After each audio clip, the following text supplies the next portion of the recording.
We started in 1997 with small machines, but I knew from the outset that in order to be competitive in Australia, we had to go down the road of automation.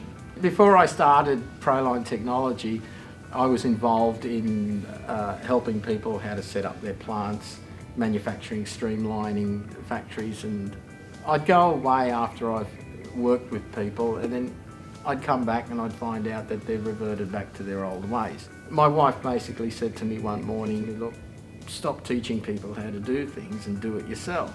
I was very good at engineering, but my wife was the money brains behind everything.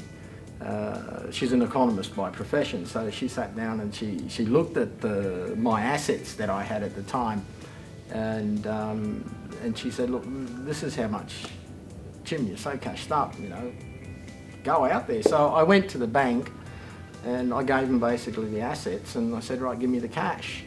So they gave me the cash and I went out there and bought machines, and I didn't have any orders at all. But because I knew so many people in the industry, and I had a good reputation, and people looked at me and said, look, he's a very trustworthy individual, because when I used to work for other people, I developed these relationships and people always were very trustful towards me. So I ended up knocking on people's doorsteps, and they didn't even question, they gave me work, and I started, and I worked by myself late nights and in this little factory. It was a horrible place, but hey, it was a start.